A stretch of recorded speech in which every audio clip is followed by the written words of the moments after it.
If America goes bankrupt after this, bankrupt from the way that our leaders have responded to the pandemic, and that could happen, it will likely be the Chinese who bail us out. They're the only ones who can afford it.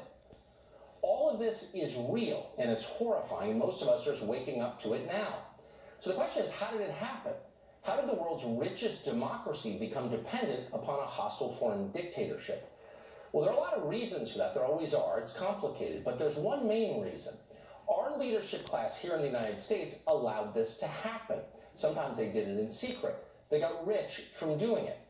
Last night we told you about a consulting firm called McKinsey Company. McKinsey is the recruiter of choice for many graduates at our most selective colleges. Chelsea Clinton worked at McKinsey out of Stanford. Pete Buttigieg did out of Harvard. McKinsey makes money selling advice to companies and countries. The country advised Saudi Arabia's crown prince, for example, on how to consolidate power there and silence all dissent in his kingdom. Many people disappeared after that. In the 1980s, McKinsey urged banks to expand something called securitization. That's the practice of selling bundled loans. That practice led directly to the 2008 financial crisis. And most of all, for decades, McKinsey promoted a concept called outsourcing, familiar now, not well known then. U.S. companies, they argued, could increase short-term profits by sending many of their jobs overseas. McKinsey defended this practice by producing in-house research in which they claimed that outsourcing would in the end help everyone. Sending jobs overseas would make America richer. That was their claim. It didn't happen. Only China got richer. McKinsey was right there to advise the government of China, and it got paid the whole time. Early on, McKinsey even offered its services to the Communist Party of China at a discount while charging clients in the United States full freight. At one point, McKinsey's managing director served on the advisory board of the China Development Bank. That's the main driver behind the most aggressive and brutal kind of colonialism the world has seen in more than 100 years. So China rose and America declined, but McKinsey still found ways to make money here in the U.S.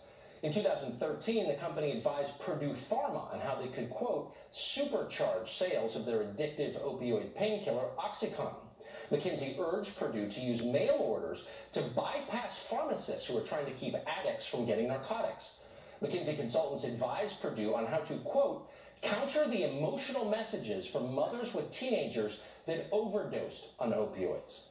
Hard to believe they did that, but they did do it. In fact, consider all the injuries this country has sustained over the past 40 years. The loss of manufacturing here, an unprecedented drug epidemic that has changed our demographics, leaders aligning with foreign dictatorships, a financialized economy in which bankers and private equity barons appear to reap most of the economic gains. McKinsey Company is directly implicated in every one of these disasters.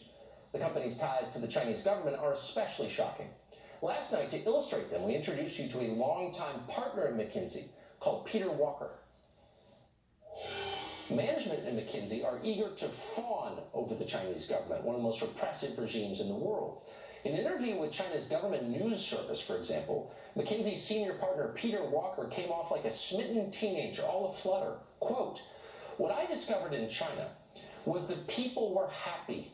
They were proud. They were energized. The government officials I met genuinely wanted to do the right thing for the people. Well, as it turned out, that was just a taste of Walker's effusive praise for the Communist government of China. Here's more. I think the Chinese people have realized that whenever they're upset by anything that happens, whether it was the Sichuan earthquake or SARS or what's going on with the price of pork, I think the people speak out loud and clear, and I think the government is largely responsive. But, to me, that's just part of a system where they define democracy as responsive to the people. And I think they tend to do that reasonably well. Walker says he has visited mainland China at least 80 times over the course of his long career.